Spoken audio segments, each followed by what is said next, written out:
get you know, a purse, you know, a Louis Vuitton, but you only have one Louis Vuitton to choose from instead of all the different kinds. You know that there are a lot of different Louis Vuittons. I can tell she knows. But you know, and so you don't have that. You don't have the variety of the goods. The cost, they cost more to bring them in, and so we would encourage people. I mean, I signed a partnership with the Galleria. Matter of fact, next week I'm speaking in Dallas at the National Association of Retailers. They've asked me to talk to them about, you know, how do we get more people to come shopping in the United States? Because they've seen that when a Latino comes, he spends a lot more money because he's got to take a lot more things. So baggage was always an issue and will always be an issue, but it was a constant battle. So dining services, I had to work with the people in dining services on how to develop, you know, put hot food that was still reasonably priced and good quality. So I had to work with dining services. I got involved with human resources on the hiring process, make sure that we hired bilingual flight attendants.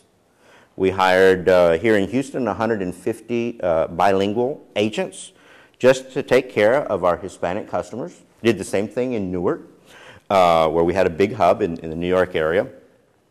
Changed signage in 20 airports where predominantly had large numbers of Hispanics going, places like Chicago, Los Angeles, Miami, you know, the typical ones based on the demographics. Worked with the air. Here in Houston, we put up, I would say, probably about $1 million worth of signage at the airport. Did the same thing in New York. Bilingual sign. We even got the city to put welcome signs. I think it was Mayor Brown put the first sign that said Bienvenidos, you know, at the entrance of the airport. And all of their signage became bilingual, even on the monitors on the screens. So then you have to get into the issue of, okay, what's the right Spanish? Because the Mexican uses this word.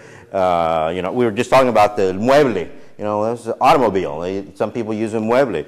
Well, you go to Puerto Rico and it's the guagua. You know, that's the bus. You know, so you have different terminology for different words. So you have to try to come to a common Spanish that everyone can understand.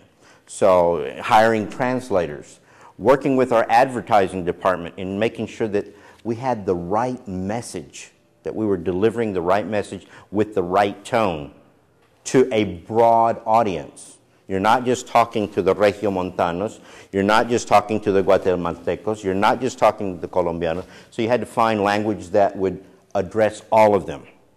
And we would do the same thing from Colombia and from Mexico to the United States, trying to find the right tone. Some things that we might say here could be offensive there. I think the most typical one was, it wasn't Ford, it was Chevrolet that came out in Mexico with the Nova. But Nova in Spanish didn't go very well for a car. And Nova doesn't go anywhere, okay? So they changed. So after it didn't sell very well, they changed the name. There was an airline that did the same thing. An airline did the same thing. It was an airline that actually was the first airline I worked for. It's called Braniff International. Some of you may remember if you've been around for a few years, a long time ago. That was my first job. But Braniff came out with an ad. They were doing their flights to South America. They were the first ones to put leather seats on the airplane. So they were saying, fly in leather. Fly in leather. Well, their translation was, fly encuerado, vuele encuerado. Okay? Now, for those of you who speak Spanish, flying naked is not flying in leather. But that's the way they, and they actually advertised it. Big mistake. So it's not just the language, but so the Latinization of Continental really taught me a lot, because I had to deal with, you know, the other vice presidents of other divisions in dining services, customer service, training, human resources, in-flight. I mean, we actually had to go to the unions and negotiate that we hire Spanish speakers. They had to pay them a little bit more. So it's something that had to be negotiated with them. So it wasn't easy. And I always had to play the advocate of trying to convince them why. And the one thing that made the big difference was the way I went about it, the communication, building relationships with them, helping them understand the needs of the market, where they could then respect what I already knew. Not easy. Luckily, I found someone that really believed in international and understood this.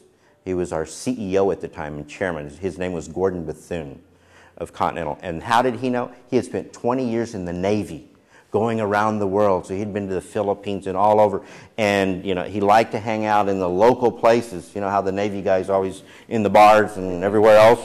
Well, he learned how to deal with other cultures. And he says, you know, Pete, we need to do that. And I said, well, Gordon, you're the one that said we need to start listening to our customers, listening to what they want, instead of us marketing guys doing what we think is right. Whether it be on service, whether it be on the type of airplanes, whether it be where we fly, or how we market. I said, but you haven't been listening to the Hispanic customers. You haven't been listening to the Latino customers. He says, well, that's your job, Pete. Go out and do it.